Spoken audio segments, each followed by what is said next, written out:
Everyone, welcome to KC Nandan Academy. Today I am here with a new topic, res ipsa loquitur. This is a Latin term है जिसका मतलब क्या है, the thing speaks for itself, यानी कि एक ऐसी situation of a particular act, यानी कि एक एक्ट जिसको देखते ही ये समझ जाए कि क्या हुआ होगा. इस particular act is enough to get the idea what has happened.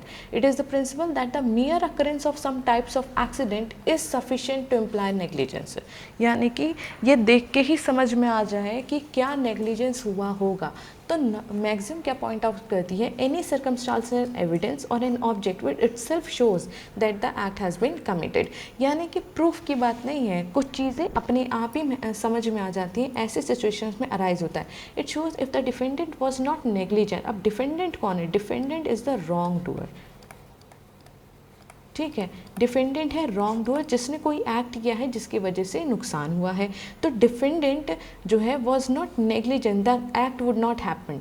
ठीक है, तो यहाँ पर शो करने की ज़रूरत नहीं है. यहाँ पर शो करने की इन द सेंस कि ये प्लेंटिफ को शो करने की ज़रूरत नहीं, जज पार्टी को, कि भाई इसने गलत किया है, नेग्लिजेंट किया है.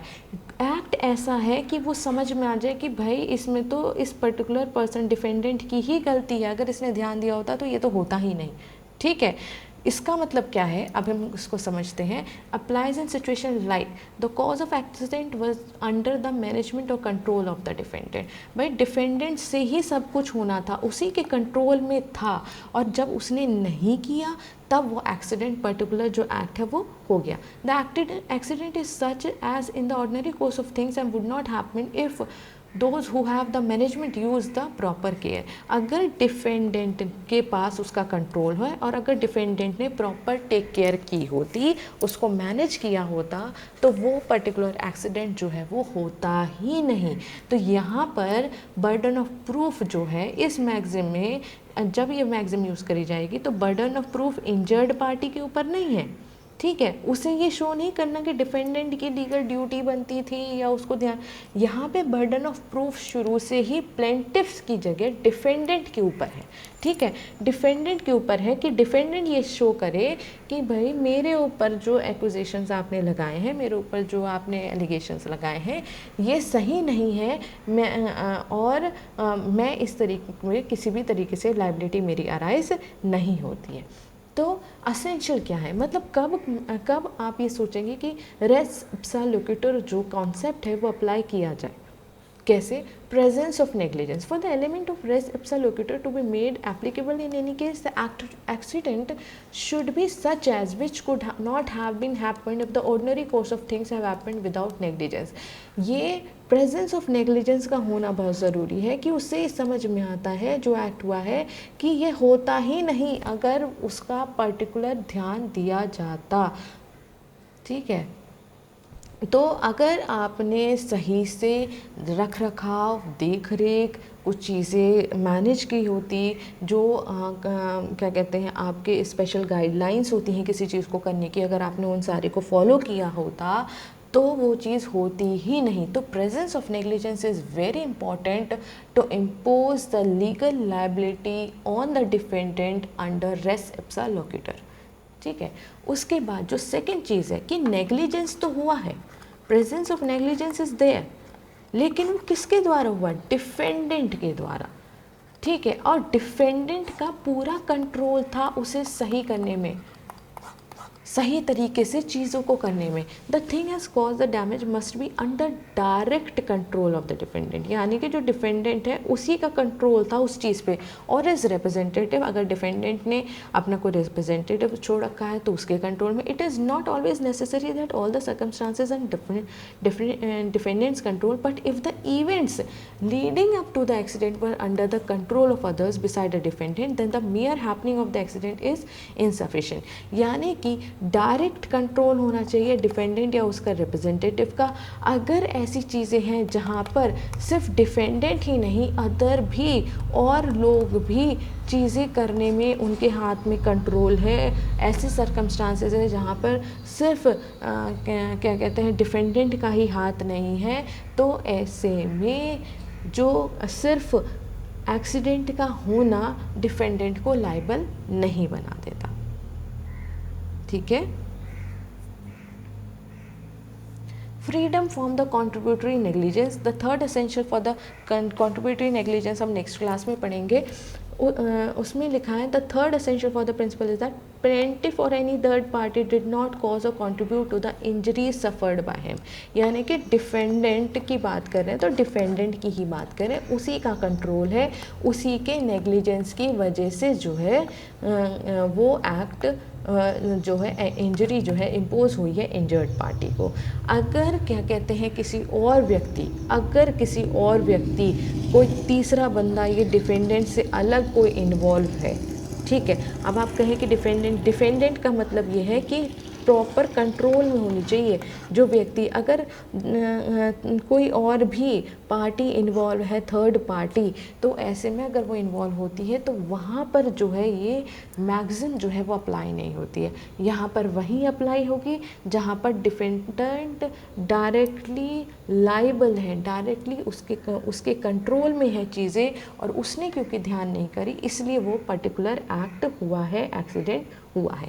ये केस है 1981 का केस है, Karnataka state board transport corporation versus Krishna. इसमें दो बसेस जो है वो उस तरीके से आपस में ब्रश्ड ईच अदर, यानी कि हल्की वो लग जाती, वो इस तरीके से टकराए कि जो दो पैसेंजर थे वो उनके दोनों के हाथ जो है शोल्डर जॉइंट से कट गए। It was held that the accident itself speaks volume about the negligence on the both of the drivers of both the vehicles. तो the doctrine of loquitur was applied to the case and in the absence of any sub satisfactory explanation, यानी कि defendant जो drivers थे उनकी तरफ से explanation के अभाव में जो डिफेंडेंट है वो लायबल ठहराए गए। ठीक है। Res ipsa loquitur in medical practices में बहुत ज़्यादा अप्लाई होता है। क्यों medical practice? When any foreign matter is left inside the body of the patient after the surgery due to which the patient suffers harm, कोई नुकसान हुआ है या उसको डेथ हुआ है, तो ऐसा कोई डैमेज हुआ है तो वहाँ पर रेस इप्सा लोकेटर जो है वो अप्लाई होता है। Res ipsa loquitur is used in cases when the during the medical practice an act of negligence is committed and due to which the patient suffers harm. ठीक है। और इसके लिए रेस इप्सा लोकेटर को medical practice में apply करने के लिए इट इज़ है कि कोई ऑब्जेक्ट या कोई ऐसी चीज़ थी जिसकी वजह से आप प्रूव कर सकते हैं कि जो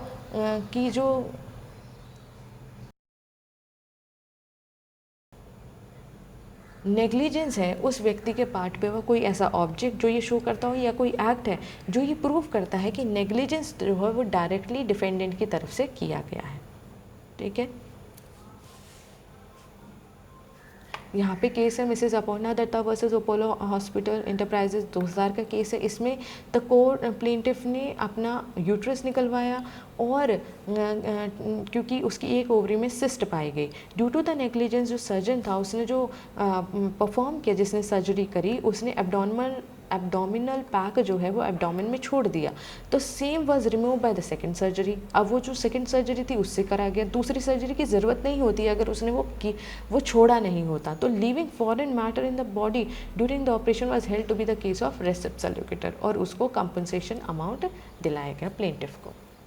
race ipsa loquitur road accidents में कब अप्लाई होता है? Way there are several incident of negligence committed by the drivers और passengers will lead to the accident.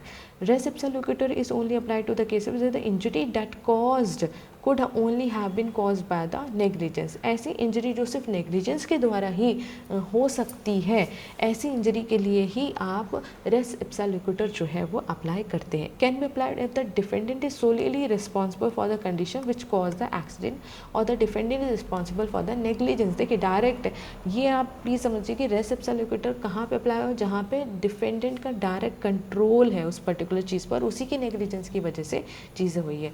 The magazine जो है उसका एक एक्सेप्शन है, when only inference from the fact is that the accident could not have been occurred but for the defendant. ये ipsa loquitur को आपको apply करनी चाहिए, लेकिन वहाँ पे केसेस पर अप्लाई नहीं होता जब डिफरेंट इन्फ्लुएंसेस आर पॉसिबल, या क्या कहते हैं नेग्लिजेंस का रीज़न ही नहीं पता, यानी कि बहुत सारी थर्ड पार्टी जो है इस पर्टिकुलर एक्ट को करने में अगर इन्वॉल्व है और सिर्फ डिफेंडेंट का हाथ नहीं है, तो वहाँ पर रेस इप्सा लोकेटर अप्लाई नहीं होगा। जहाँ पे रीज़न जो है नेग्लिजेंस का वो समझ में नहीं आता कि किस वजह से क्या चीज़ की कमी हुई होगी या सावधानी बरती गई होगी वो भी नहीं समझ में आता, तो वहाँ पर रेस इप्सा लोकेटर अप्लाई नहीं होता। तो रेस इप्सा लोकेटर कहाँ पर अप्लाई होगा? रोड एक्सीडेंट्स में, मेडिकल प्रैक्टिसेस में, where the harm is cause due to negligence of one और both parties. So the application of res ipsa loquitur directly proves the act committed by the defendant and helps in proving a personal liable.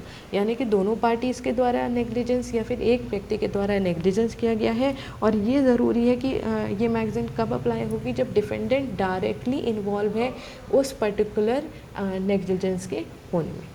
तो ये आपका race ipsa locator है, जिसमें ये mention करना ज़रूरी है, जो ये बात बताता है कि ये ऐसे सिचुएशन जहाँ पे ऐसा एक्ट जो कि अपने आप ही ये शो कर दे कि क्या हुआ होगा, किस तरीके का नेग्लिजेंस जो है वो किया गया होगा, ऐसी जगहों पर आप रेस इप्सा लोकेटर को अप्लाई कर सकते हैं।